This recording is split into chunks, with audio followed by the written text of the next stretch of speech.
Praise lord. మత్తయి సువార్త 26వ అధ్యాయము 26వ వచనం నుంచి 30వ వచనం వరకు ధ్యానించుకుందాం. ఇక్కడ యేసుక్రీస్తు ప్రభువారు శిష్యులతో కలిసి ఆఖరిసారిగా భోజనం చేస్తా ఉన్నారు. Last supper. ఆ భోజనం చేసే సమయంలో పస్కాను వాళ్ళు ఆచరిస్తా ఉన్నారు. మేడ గది మీద వాళ్ళు ఉన్నారు. యేసుప్రభు వారు ఉన్నారు, 12 మంది శిష్యులు ఉన్నారు.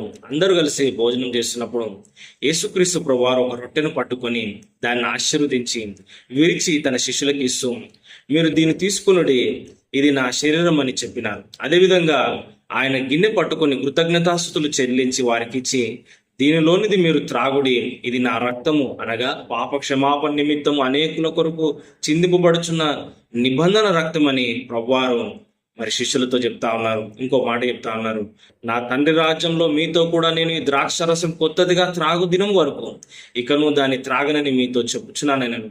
అంతటా వారు కీర్తన పాడి ఒలీవల కొండకు వెళ్ళిరి. దేవునికి స్తోత్రం, మహిమ కలుగును గాక. యేసుక్రీస్తు ప్రభువారు మరి ఆఖరిగా మరి ఒక సూచన ఇస్తా ఉన్నారు శిష్యులకు. ఇది మీరు ఆచరించండి అని చెప్తా ఉన్నారు కదండి. మనం మొదటి కొరింథీయుల పత్రికలో కూడా 11వ అధ్యాయంలో కూడా చూస్తూ ఉంటాము, ప్రభు వల్లను ఆచరించాలని కదండి. మరి ఆయన శరీరము తిని రక్తం త్రాగువాడే నిత్య జీవం గలవాడని యేసు ప్రభువారు చెప్పినారు కదండి. ఆయన శరీరానికి సాదృశ్యంగా ఒక రొట్టెని చూపించినారు. ఆయన రక్తానికి సాదృశ్యంగా ఒక ద్రాక్షారసాన్ని ప్రభువు చూపించినారు కదండి. ప్రతి ఆదివారము మనము రొట్టె ద్రాక్షారసము తీసుకుంటా ఉన్నాము. కొన్ని సంఘాల్లో నెలకు ఒకసారి, కొన్ని సంఘాల్లో సంవత్సరానికి ఒకసారి. ఏది ఏమైనప్పటికీ కదండి, మనము ఆ రొట్టెను ద్రాక్షారసం తీసుకుంటున్నప్పుడు ప్రభువుని జ్ఞాపకం చేసుకోవాలి, ఆయన శరీరాన్ని జ్ఞాపకం చేసుకోవాలి, సిలువలో ఆయన బలియాగమును జ్ఞాపకం చేసుకోవాలి, ఆయన రక్తాన్ని జ్ఞాపకం చేసుకోవాలి, ఆయన ఇచ్చిన పాప క్షమాపణను జ్ఞాపకం చేసుకోవాలి.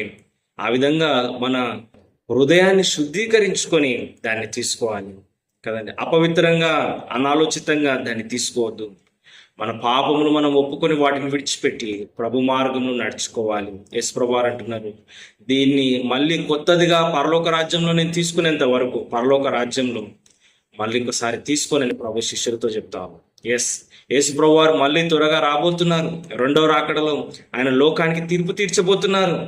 నువ్వు ఆయన శరీరాన్ని తీసుకుంటున్నావా, రక్తాన్ని తీసుకుంటున్నావా? అనగా శరీరానికి సాదృశ్యంగా మరి రొట్టెను, రక్తానికి సాదృశ్యంగా ద్రాక్షరసాను మరి మందిరంలో చర్చిలలో ఇస్తారు, తీసుకుంటున్నావా?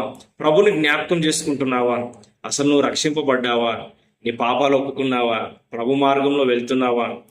అలా కాకపోతే నేడే మారు మనసు పొంది రక్షింపబడి ప్రభు శరీరంలో రక్తంలో పాలుభాగస్తుడయ్యి ఆయన మార్గంలో నడుచుకోవాలి. కొంతమంది శరీరాన్ని, రక్తాన్ని తీసుకోరు, ఎందుకంటే వారు హృదయం